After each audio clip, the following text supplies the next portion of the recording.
lived in New York many years. Your sons both live in America, and now you've gone back to India and you're a member of parliament. So, how do you deal with the jet lag? Yeah, there's this existential jet lag that comes from having done too much of all the shuffling throughout my life, and there is the immediate jet lag of the last 24 hours since I landed yesterday, and I'm leaving in a couple of days, day after tomorrow. But jet lag apart, to some degree you just learn to love it. I mean, you just adjust and go on as best you can. Once in a while your eyes close involuntarily. Maybe the people you're with will think it's their fault, I don't know.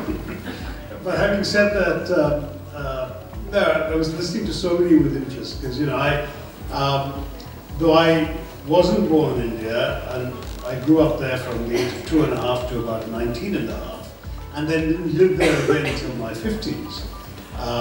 Except for the annual visits home, I really hadn't experienced the process of growing up in India. And yet, when it came time to decide what to do with my post-UN life, I didn't hesitate very long to make my home where the mirror told me I belonged.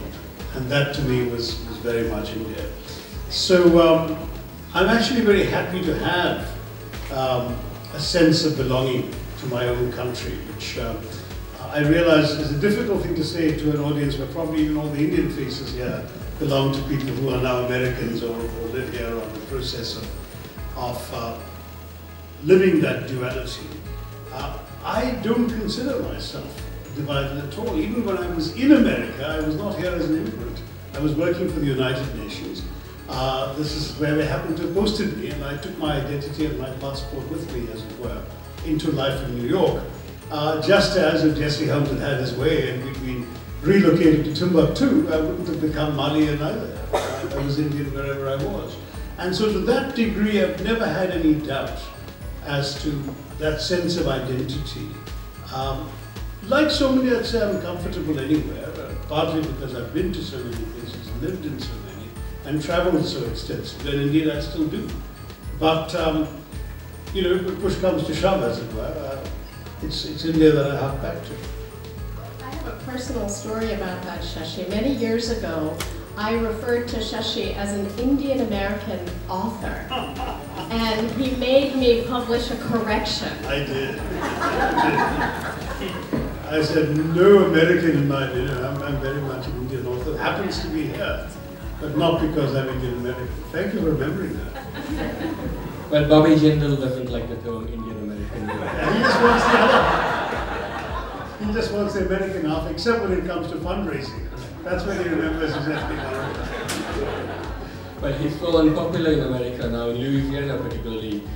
He's probably applying for an OCI card right now. Look, he was one of 3.5 congressmen who didn't join the India caucus when he was there. So I think anything but. We're going to be calling him Piyush again soon. So in your book you point out that it's not this book about young India, and you say more than 300 million Indians are under the age of 15, making India home to more children than any other country in history. You know, India is going to be the biggest country in the world. Will be bigger than China by 2022. So biologically, at least, it will be number one.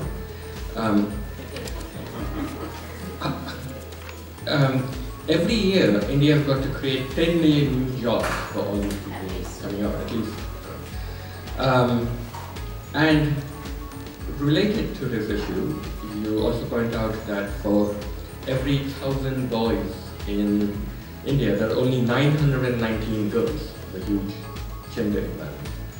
So, how do you think, since we're speaking about India tomorrow, is India tomorrow, how will the country deal with all these kids coming up and wanting a job? Look, I think it's an extraordinary moment for India, precisely because it's going through this enormous youth bulge. Every month, 1 million Indians turn 18. Every month. Not just this year, next year, but for the next several years. 1 million Indians coming of age, joining the labor force, getting registered to vote, many of them embracing the internet for the first time, falling in love, speaking out, just this tremendous energy of the young was something I was struck by almost instantly. You could sort of feel it, smell it. It also didn't help, as I've mentioned to you, Suketu, that everywhere I went, whether it was the nail salon or the neighborhood kirana store, I would be referred to as auntie. I would walk in and my jaw would drop. I would get very offended. I am not your auntie, but of course by Indian standards, I am very much an auntie. So I do think it's a transformative moment, not just for India, but with real consequences for the rest of us, which is precisely why I think it matters that the rest of the world really understand what's going on in India. Because on everything from reducing global poverty, creating jobs for this unenviable number, 10 to 17 million jobs have to be created every year. At a time when the global economy is more and more automated, this is an unenviable challenge for any country. So in economic terms, in terms of climate change, where India will go with this kind of youth bulge will have great repercussions for the world's ability to address climate change, and it will also have great repercussions on migration, on the movement of people around the world. India's got the biggest diaspora of any country. 16 million people born in India live elsewhere. You and I are part of that diaspora. So I do think it's consequential for the rest of us, and it's an extremely consequential, pivotal moment for India. And what about the gender question? This imbalance in the sex ratio? Absolutely. I think, I'm not going to remember this number exactly, but between the ages of 10 and 24 among Indians, there are something like 15 million extra boys. Young men, hungry, impatient, ambitious, all really good things, but not all of them positioned to realize those ambitions. And so this book is about an aspirational generation, and I say in the book that aspiration is like water. When it's not channeled, it can be a really destructive force, which is why the subtitle of the book is Hope and Fury. You know, this is a moment of incredible hope, but also ripe with great frustration and fury. And you see that everywhere, Shashi, and you see that day to day, everywhere. Very much so, yeah. I mean, the thing is that a couple of things you said on the job front, the scale of the problem can also be understood by the fact that in the last 15 years, the best year for job creation in India in terms of official government figures, the so-called organized sector, was 2011, when we created 1.3 million jobs against the 10 million needed. In the last fiscal year, the Modi government created 130,000 jobs. That's a tenth of our best year, and this is probably our worst year in the last decade. So in terms of where these jobs are coming from, they're apparently not going to be in the organized sector very much. Of course, we hope those numbers will improve, but they're not going to get to that 10 million. So what you need clearly in India is an ecosystem in which people will be generating work for themselves. A lot of entrepreneurship, a lot of startups, a lot of a million flowers blooming all over the place. It's the only way in which we're going to actually keep people productively engaged. I think that's a fair point, Shashi, but 90% of jobs are in the informal sector in India. Yeah. And barely 10% of Indian workers are actually entitled to protections in the organized sector. So already, it's so the assumption is that perhaps for the 100,000 jobs the government says it's created, there are 900,000 jobs elsewhere that have been created that are not part of the official records. But even then, that's 10% of what you need to do. This morning, we found out that the Colombian President Juan Manuel Santos was awarded the Nobel Peace Prize for a treaty that was signed with the FARC guerrillas, which ended a half-century conflict. In India, we've been dealing with a Maoist insurgency in various forms, beginning with the Naxalites, for an even longer period. And this insurgency, not many people in the United States are aware of this, so It covers an area larger than most countries on the planet, but it's one of the least known wars in the world. Shashi, you were a UN diplomat and in the running for Secretary General. Do you foresee any kind of similar ending to this conflict with the Maoists? Not in quite the same way, because the Maoists in India are a scattered lot. There have been incidents in 165 of our 625 districts, so that's, their reach, as you said, is quite vast, but there isn't a single organized entity like FARC in Colombia, nor is there a Timochenko figure that you can go off and sign an agreement with. Though in the case of Santos, as you know, that agreement has been repudiated by a Colombian referendum, so it's a rather brave prize decision by the Nobel Committee. On the other hand, they did give it to Kissinger and let it thaw, and war continued and ended in a different way, so who knows what's possible. All I can say is that in the Indian context, a lot of this is actually caught up with the frustrations of our tribal communities, the Indian Aboriginal people who know these tribals.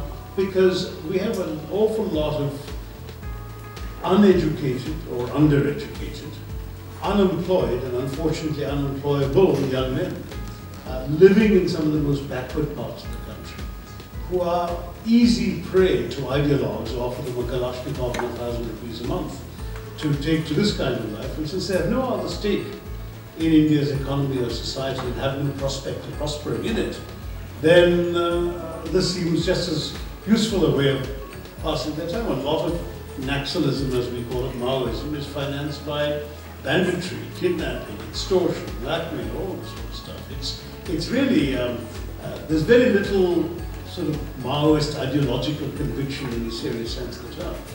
But such leaders as there are, some of these educated, bespectacled gentlemen disappear into the villages to foment this kind of insurrection. Those guys are not interested in a peace settlement. There's nothing you can offer them. What they want is nothing less than the complete overthrow of the democratic Indian system and its replacement by some sort of fantasy communist utopia, which of course cannot exist, has never existed anywhere, and will not. So you're not going to be able to sign a meaningful agreement with any of these characters. So the general perception of the Indian political establishment is that the best solution is development, so that young men will get education, will get jobs, will see prosperity around them, and develop a stake in that prosperity rather than throwing bombs at the factories. But of course you have a catch-22 situation, because how do you get development without investment in these areas? And who's going to invest in areas where bombs can go off at any moment? Somini, you have a wonderful chapter in your book about a young woman who was part of the guerrillas and then came out of it and spoke to you about her life. Yeah, this was one of the first stories that I chased. When I became bureau chief in India in 2005, I was really struck by how in India's golden age was this seemingly anachronistic, very much ideologically driven movement gaining ground in so many different parts of the country. What I found reminded me of insurgencies and ethnic conflicts in parts of West and Central Africa. And when I say that, I mean this. The parts of India where the Maoist insurgency is most intense are also the richest parts of India. They're physically loaded with minerals, timber, all kinds of natural resources. And the extraction of those resources have not benefited the people who are from there. In fact, if you look at some of the socioeconomic indicators, in the last 70 years, since India gained its independence, those who have gained the least are Adivasis. A substantial portion of the population, by the way, something like 8 or 9% of the population. They're measured by poverty, child malnutrition, infant mortality, all of these things. It's Adivasis, and significantly not Dalits, not Muslims, it's Adivasis who have fared the worst. So I don't think it's any coincidence that this is where you see this potent guerrilla insurgency with kind of homemade guns. I've spent some time in the camps in the Rust Belt. There are some very young foot soldiers. All of them from the rank and file foot soldiers are all from the Adivasi community.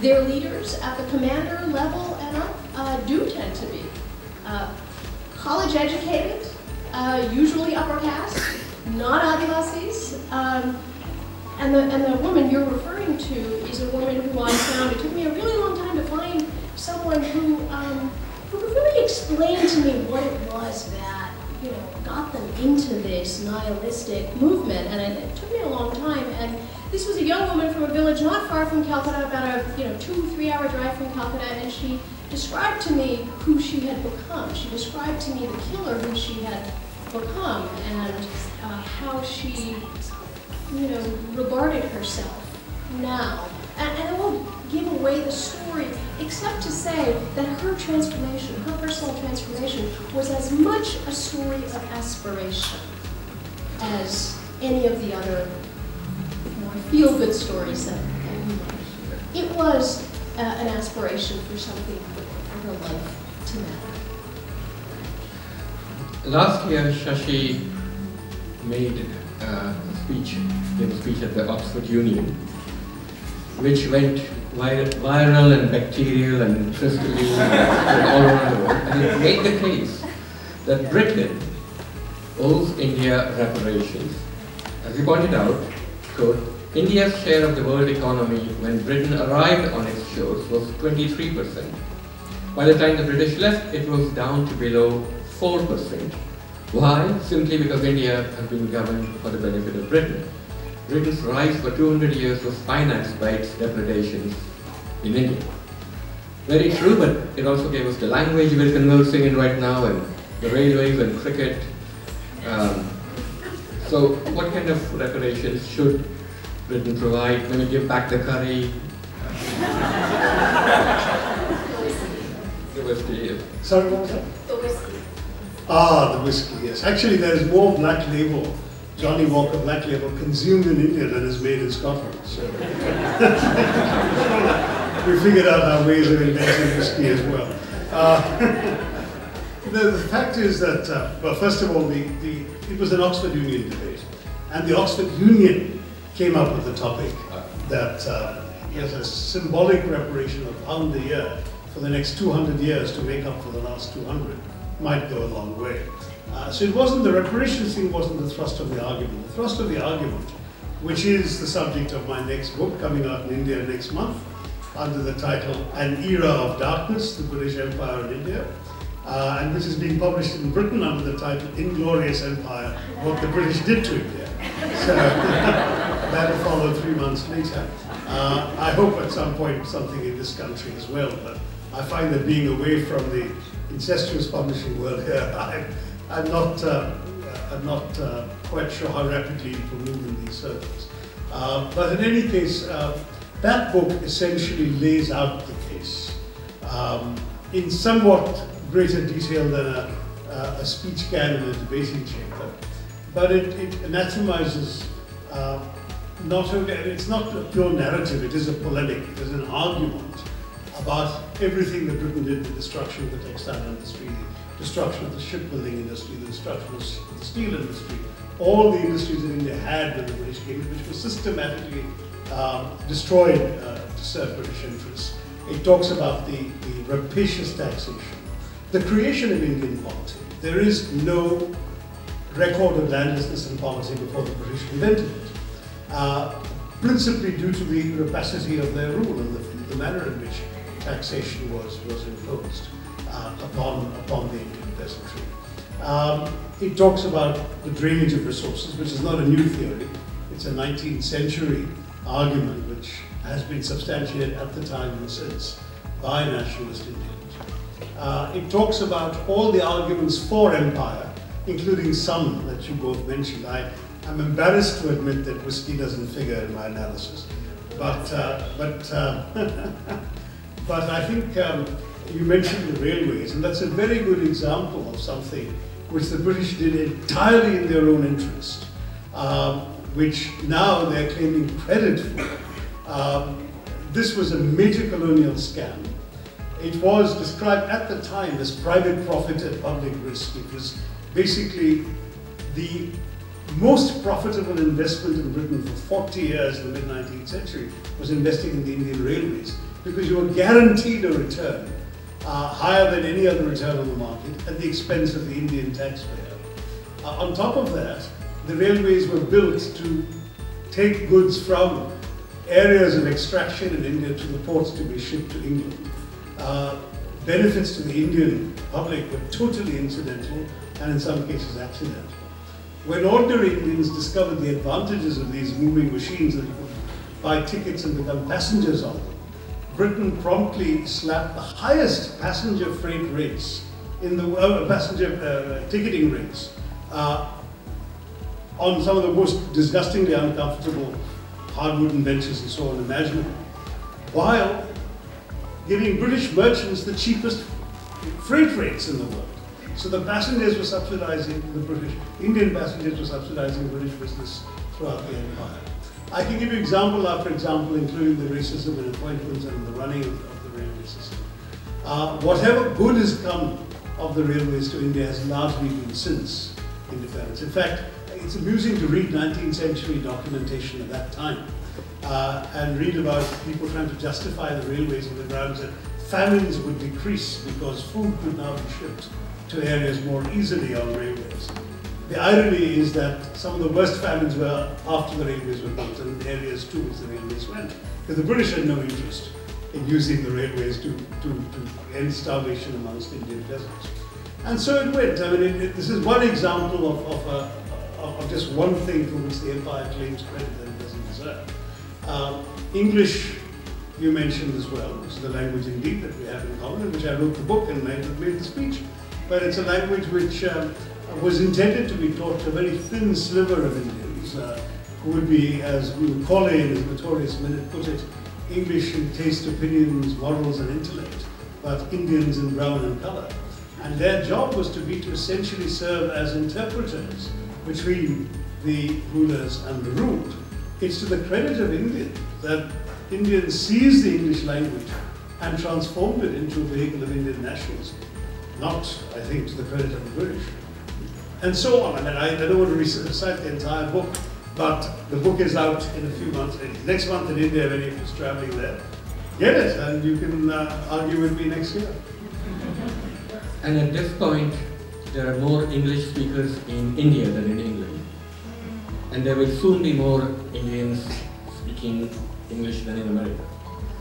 Yes, so I understand. I mean, the figures for English speakers in India is a matter of great political contention, because the census figure is only 2% of the population. So that's only 24 million in theory, and at that point, you're looking at much less than the British population.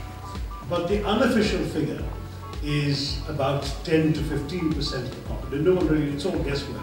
It's partly because the census asks a very stupid question. It says, what is your mother tongue?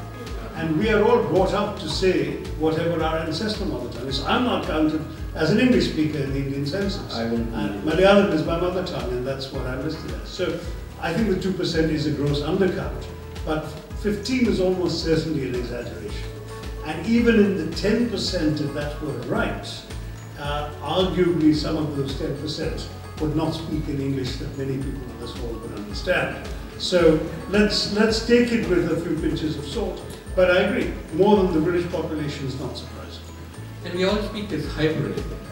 Sure. When I'm speaking with my family, it's a mix of Gujarati and English. So maybe they've colonized the language. That too, absolutely. It also bears mentioning that the Indian English newspaper market is growing much faster than the American one. You're shutting newspapers in this country, whereas India we're producing more, the circulations are going up. And the same with magazines and periodicals, it's quite striking. I don't know how long that will continue, but for the last few years, India has been the only media market in the world, NYU School of Journalism, please note, where the print media has gone up, both newspapers and magazines. Television channels have multiplied and proliferated. not a blessing, but that's another matter. FM and radio stations have multiplied, and of course the internet has grown. So every single possible means of communication has been increasing in India, which is quite unusual. Shashi, to your point on reparations, there is something of a precedent now.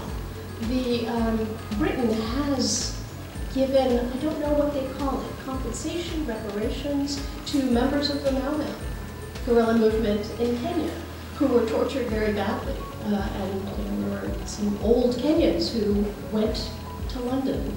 There was a class action suit, I think, by one of those victims. But unfortunately, because the British were around so much longer in India than in Kenya, a lot of the people who could actually claim the equivalent are long since dead. We can have an argument because there are actually other precedents of reparations being paid to the Germans in Poland and many other cases. So it's not as if it's unprecedented. But as I feel that is actually an argument that would put you in hiding to nowhere, I thought it might be wiser to focus on the merits of the case. We have this spasm in the first decade of the 21st century of books extolling empire. Neil Ferguson, Lawrence James, and all of these characters who wrote these books sort of as if the British Empire was, and they actually said so in as many words, sort of the greatest thing, the most unmitigated sort of blessing to humanity. Ferguson saw it as a model for the Americans to follow in the Middle East, you remember?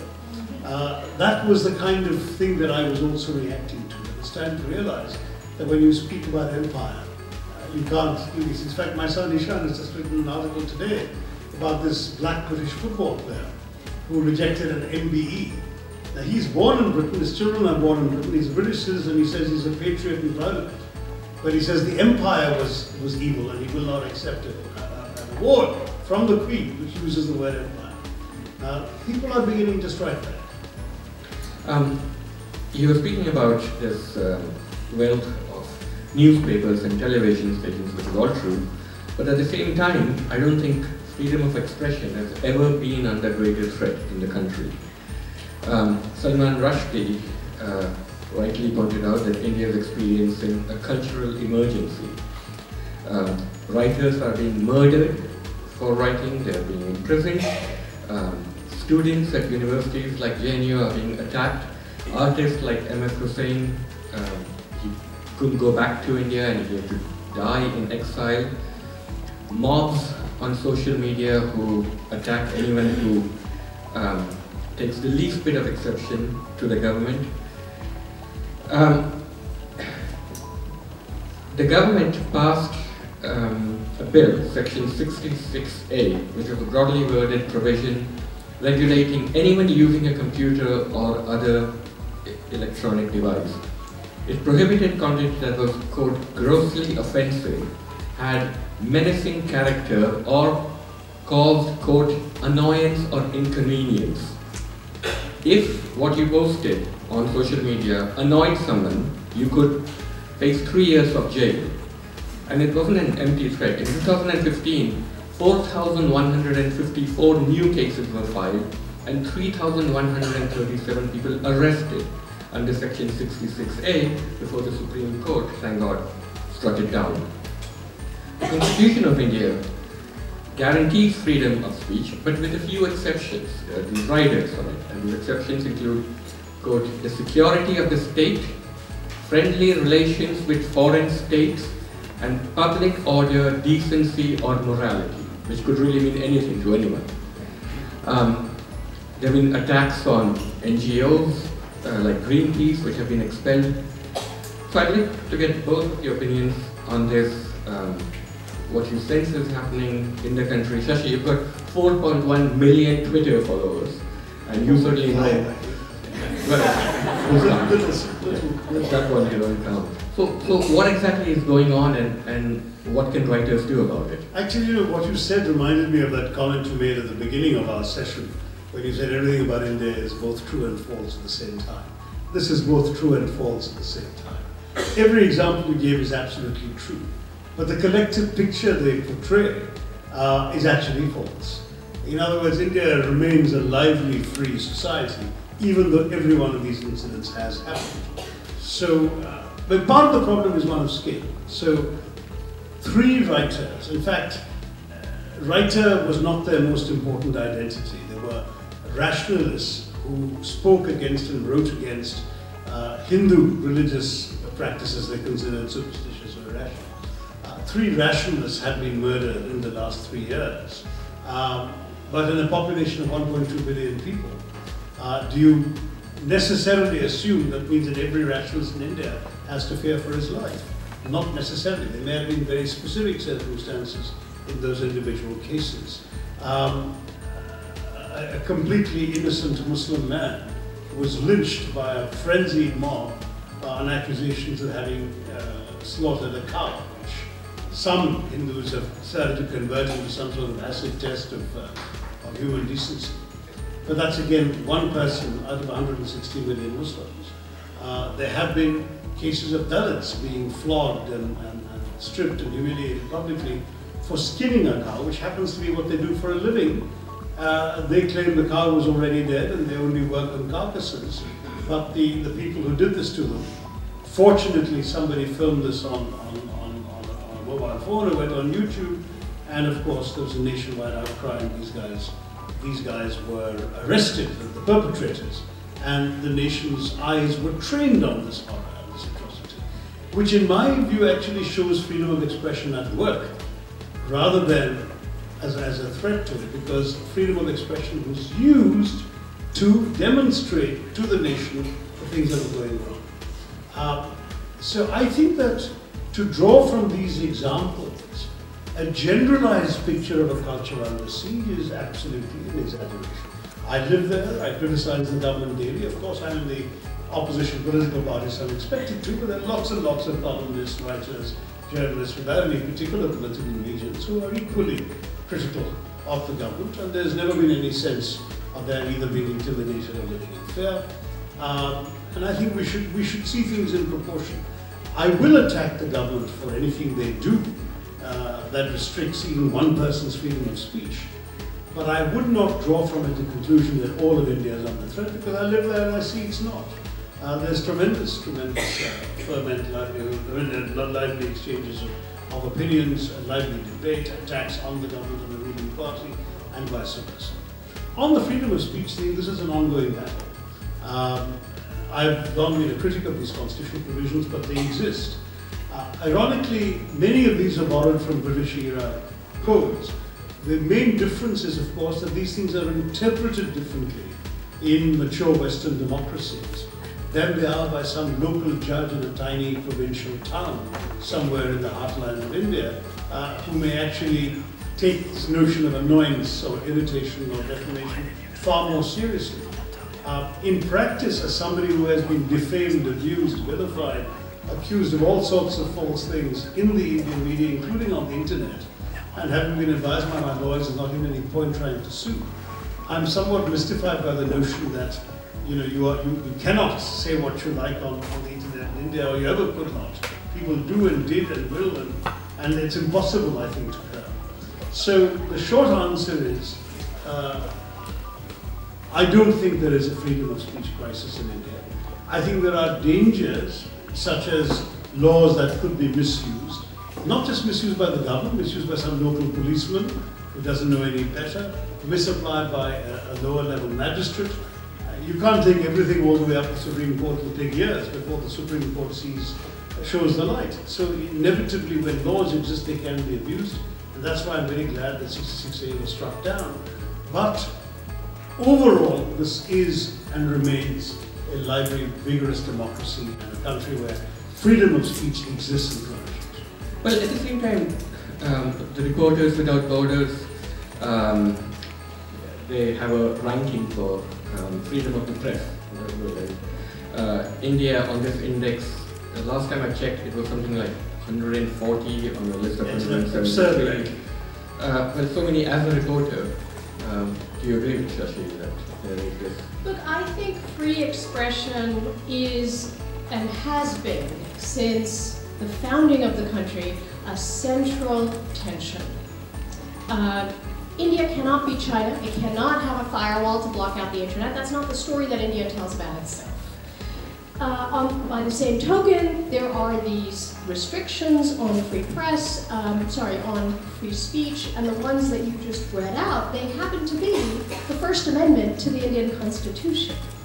Not a colonial era law, but a constitutional amendment taken just a year after the Constitution was passed.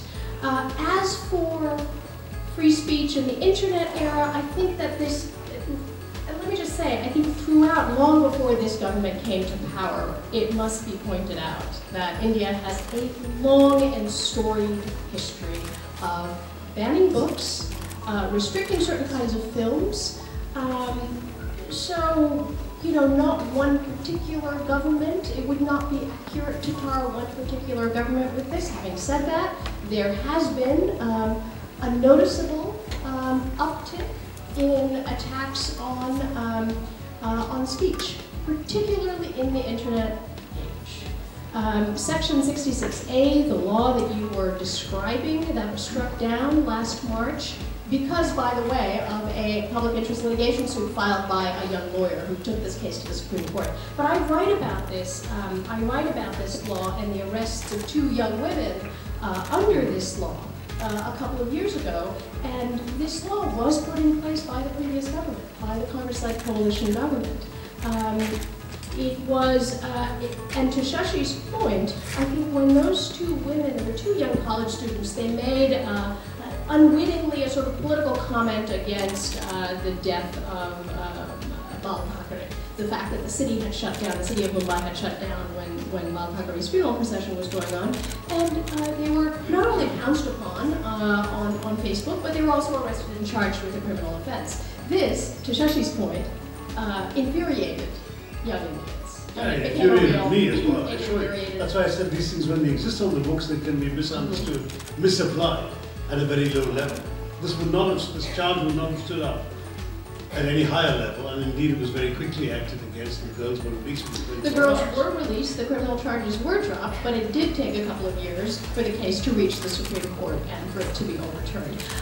To the point, because 3 rationalists are attacked, does that mean that rationalists cannot speak freely?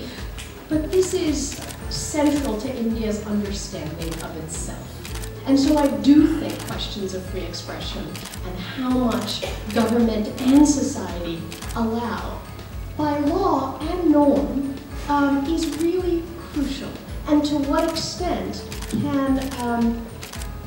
can there be rule of law when someone says something that's unpopular? Or is it going to be, a lynch mob coming after you and attacking you? So that's crucial. That's a very important one. I happen to agree with that, because it's going beyond the issue of what the government allows or does not allow by law.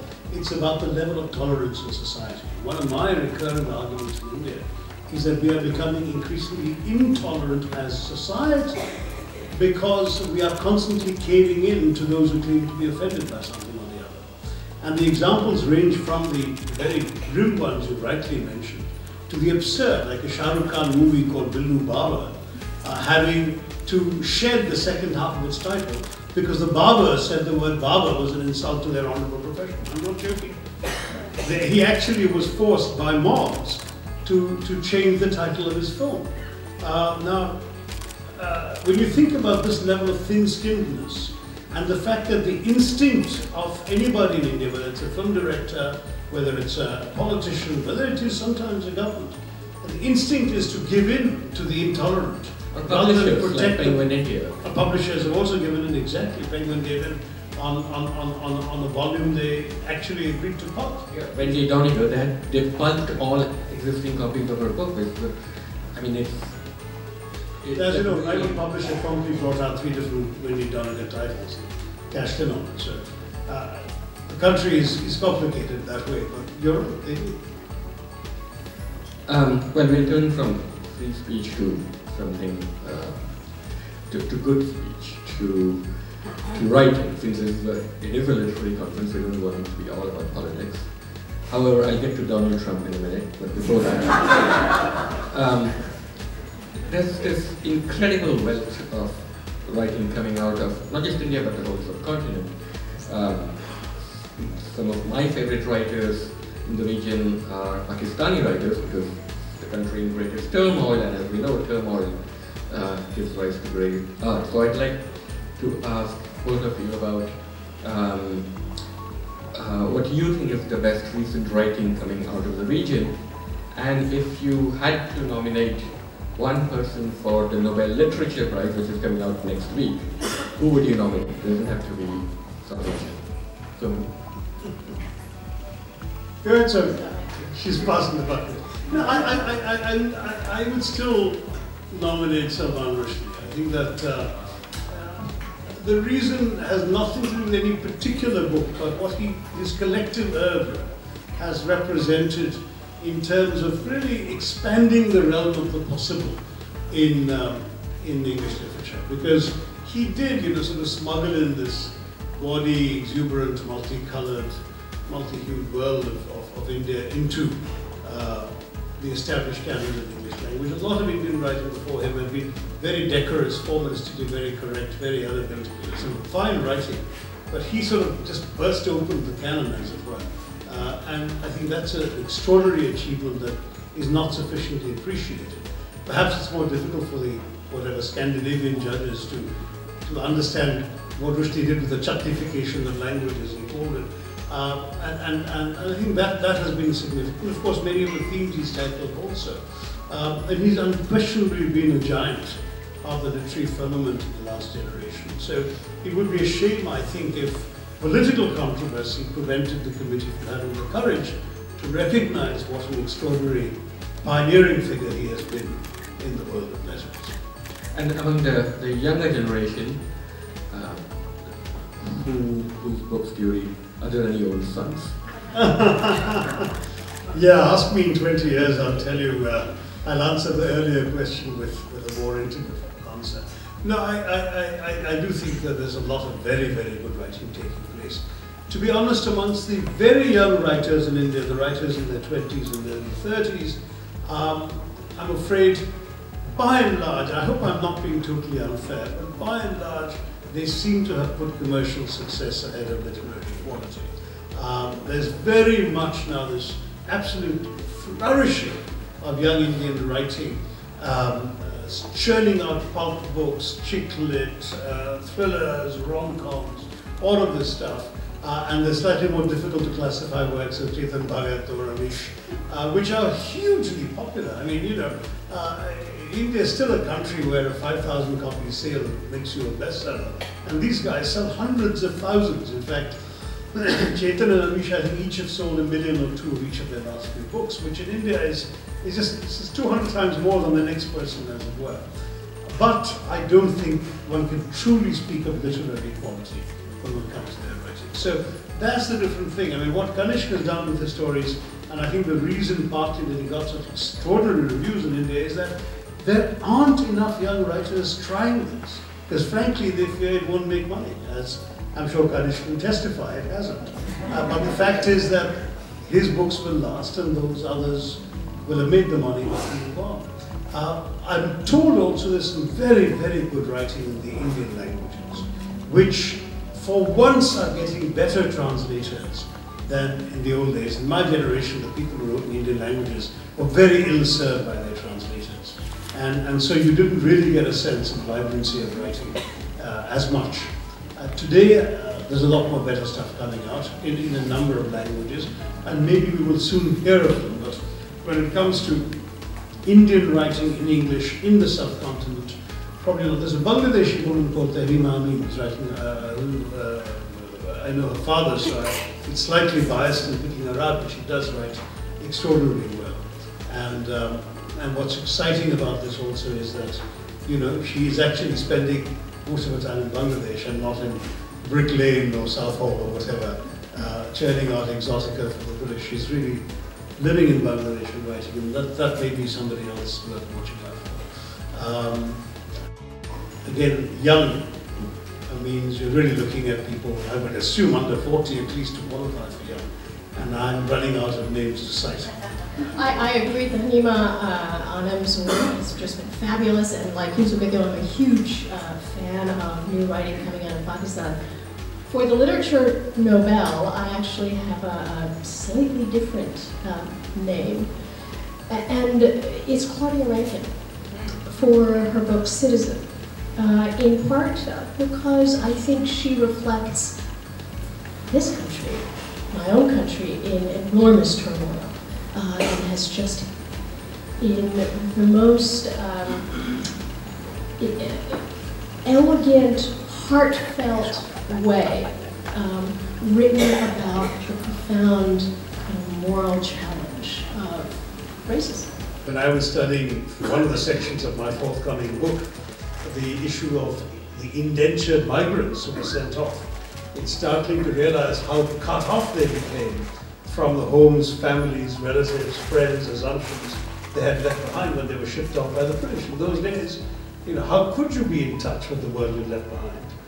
Today, it's so easy, right? You've got your phone calls, you've got your internet, you've got your mobile phones, you've got easy, cheap travel. And so the sense of distance that comes from exile, dislocation, immigration has essentially disappeared. And again, in my own family, I have one sister, there are two sisters and me. One sister is American, she's been settled in California for 4 decades. One sister is British, she's been settled in London for 4 decades. And I did live in New York with the United Nations, but I'm now back in India. But our 3 sets of children who have American, British and Indian passports respectively are extremely close to each other and have stayed in touch, meet frequently, celebrate things together and see themselves as close relations, even though they're divided theoretically about both geography and passport. I think that's the way the world is heading.